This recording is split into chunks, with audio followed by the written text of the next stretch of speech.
her şey yolunda Ruslar açısından gözükürken, iç siyasette bir stabilizasyon, istikrar kazanılmışken neden kabine değişiklikleri oluyor? Uzun süreli savaş esasında fetih savaşı değil, yıpratma savaşıdır. Rusya ve Putin küresel bir aktör olarak sahnede kalacak mı, kalmayacak mı sorusunu cevaplayacak eğer Rus tarafı yenilirse. Öbür taraf yenilirse konu bambaşka bir yere gider. Onu da konuşmak lazımdır. Ayrı bahis. Hocam hoş geldiniz. Vitamin bile içirtmiyorsun. Putin'in yeni kabinesini konuşacağız. Rusya Devlet Başkanı Putin yeni kabineyi onayladı. Bakanlar resmen göreve başladı. Yeni kabine ne anlama geliyor?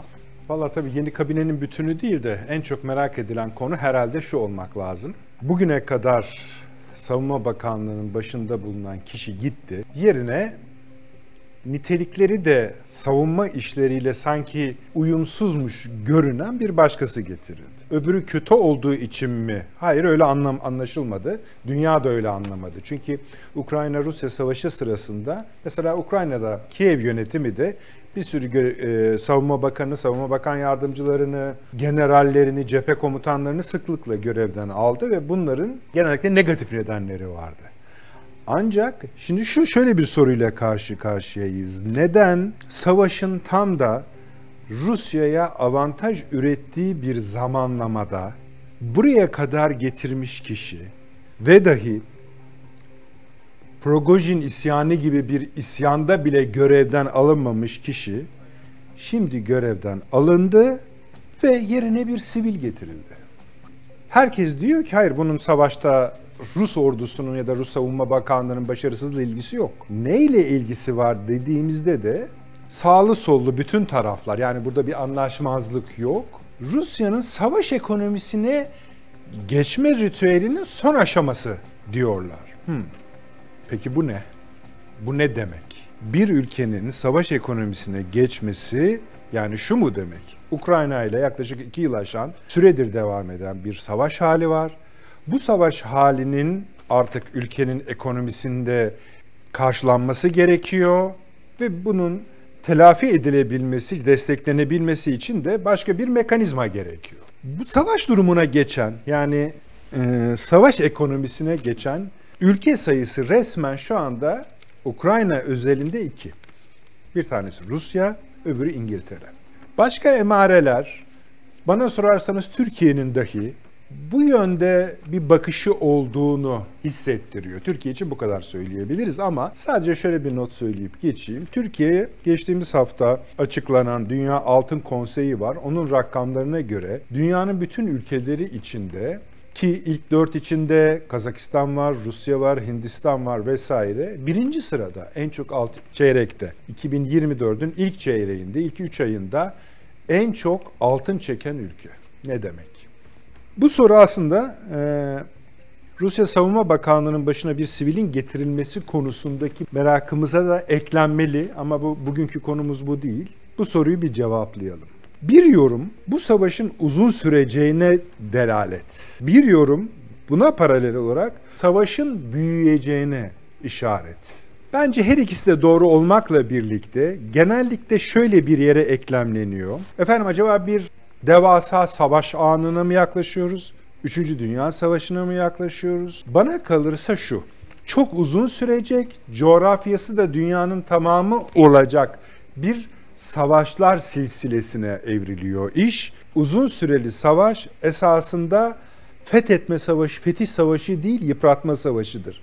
Yıpratma savaşı da eşittir para. Bunun için ekonominin düzenlenmesi gerekiyor. Değişikliğin bir nedeni de budur. Ülkelerin normal ekonomileri dışında bir askeri ekonomiye, savunma ekonomisine geçmelerini gerektiriyor. Özellikle de cephe başı dediğimiz ülkelerin bunu yapmaya başladıklarını görüyoruz. Nitekim birincisi Rusya olmuştur. Yani bu konuda neden sorusuna ilk cevap, kabine değişikliğine ilişkin ilk cevabımız bu. Rusya'nın Savunma Bakanlığı'na bir sivilin getirilmesinin sebebi Rusya'nın, Moskova'nın, aslında diğerlerinin de, mesela demin bahsettim, Londra'nın da uzun metrajlı bir savaş gördükleri önlerinde, o savaşın da sadece Ukrayna olmadığı. Bunu bir hazmetmemiz gerekiyor. Efendim başka nerede olabilir? Oho! Nijerya. Şu anda oluyor işte. Çok belirgin bir örnek. Orta Doğu bir tanesidir, Asya Pasifik bir tanesidir vesaire vesaire. Ama asıl mesele şudur. Uzun sürecek ve Ukrayna gibi değil. Ukrayna bir tanesi. Ve diğer ülkelerin de parça parça bu işe katılacaklarını varsaymak zorundayız. Güçlü bir teoridir bu. Belki Çin'in, kuvvetle muhtemel İngiltere'nin, Amerika'nın haydi bu parçalara katılacağını söylemek zorundayız. Bakın bir kabine değişikliğinden geldiğimiz nokta budur. Fakat tabii bu kadar değildir.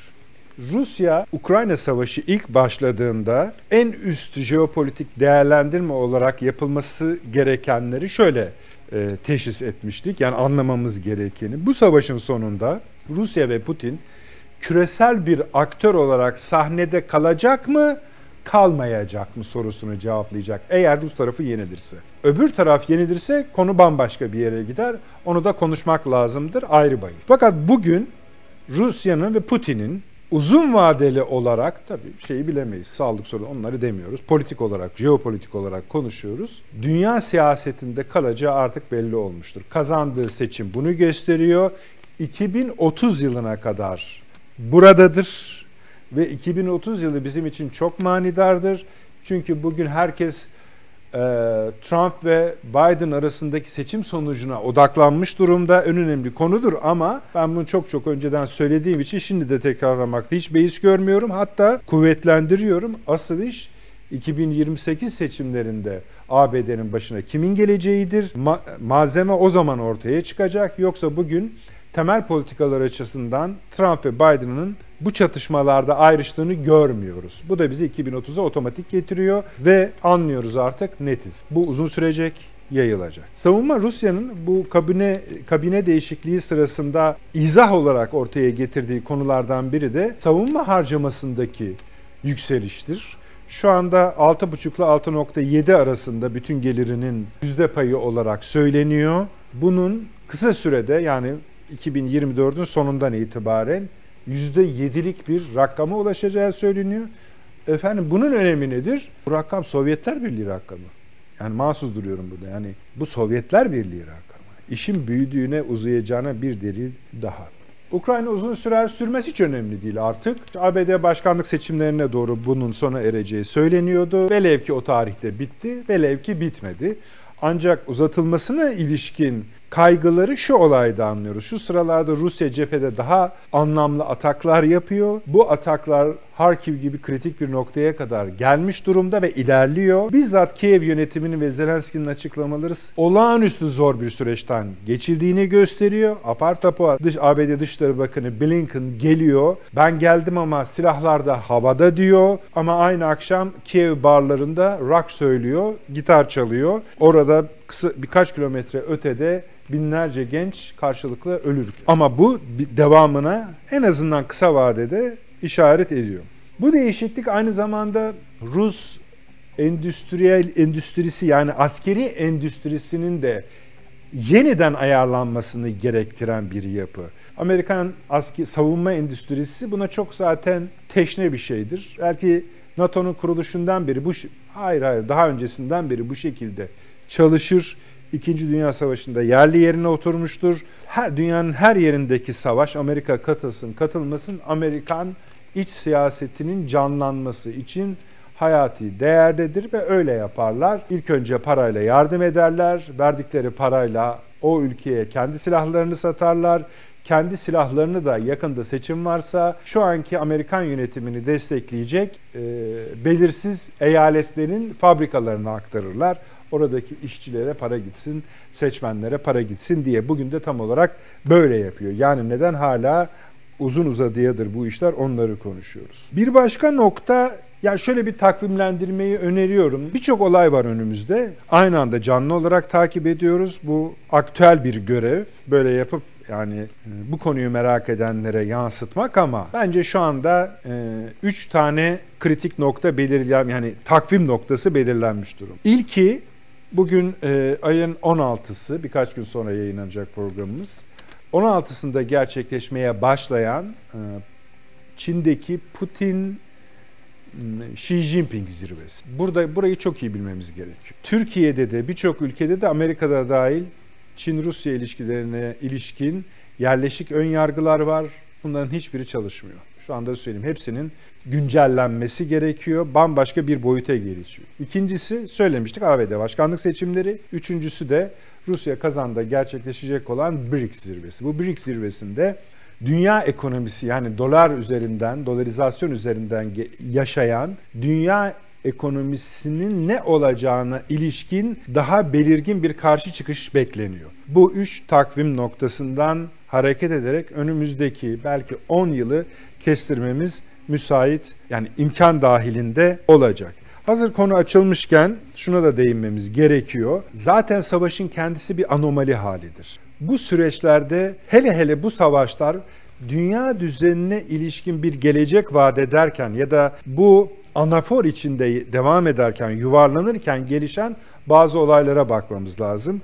Bunlardan bir tanesi, bak ne dedik? Bir, Rusya sahada bu kadar ilerlerken, her şey yolunda Ruslar açısından gözükürken, iç siyasette bir stabilizasyon, istikrar kazanılmışken neden kabine değişiklikleri oluyor ve mesela Savunma Bakanı değişiyor dediğiniz günün içinde Ukrayna sınırındaki çok kritik bir ülkenin, ki o zamana kadar Rusya'ya yakın davranmış bir ülkenin, Ukrayna politikalarını Batı'nın desteklemeyen bir ülkenin başbakanına suikast yapılıyor. Yani biz bu programı yaparken henüz sağdı, umarız sağ kalır yine. Fakat bunu da buraya eklememiz gerekiyor. Neden? Aslında tarif etmekteki zorluğumuz şurada. Kaos nasıl izah edilebilir ki? Yani yaptığımız bu kaos tarifleri, izahları bile aslında normalin üzerindedir. Belirginleştirmeye çalışıyoruz ama bunların toplamından ortaya çıkacak şey dünyanın hayrına değil. Bunu da bilmemiz gerekiyor. Başka neler söyleyebiliriz notlarımıza bakarak? Blinken'in ziyaretinden bahsetmiştik. Tam da işte Kiev askeri yönetiminin paniğe kapıldığı bir andır bu. Batı ile birlikte paniğe kapılıyorlar. Ama oraya giderek ABD Dışişleri Bakanı sadece biz bu savaşın arkasındayız demedi. Burada bir mesele daha var. Zelenski seçilmiş bir lider. Yani büyük yanlışlar yaptı ülkesine ve umarım sonunda kendisini kurtarabilir mi bilmiyorum. Ama bir daha ne zaman seçilecek? Seçilmesi gerekiyor. Seçimle yönetilen bir ülke. O tarih 20 Mayıs'tı. Ne dedik? Bugün 16. Yayınlandığımız zaman 19 olacak, 18 olacak, önemli değil. Yani biz yayınlandığımızda tekrar seçilmesi gerekiyor ama seçilmeyecek. Neden? Çünkü olağanüstü bir hal var. O nedenle savaşı mazeret göstererek hayır seçime gerek yok diyecek. Zelenski'nin de meşruiyetini selam gönderiyor Amerika Birleşik Devletleri. Bu kadar rezilliğin içinde. Yani bir yandan sahada hala yanınızdayız diyor, bir yandan Zelenski'nin de yanında. Bu tür olayları tercüme ederek ilerlemek zorundayız meseleyi anlamak için. Ama gittikçe önümüze açılan bir yelpaze var. Onları da tek tek takip edeceğiz. Budur. Konuşma süremiz 13-14 falan 15'tir belki. Yani çünkü sohbet şeyde başladı ya. Bak çok dikkatli seç Ümmü.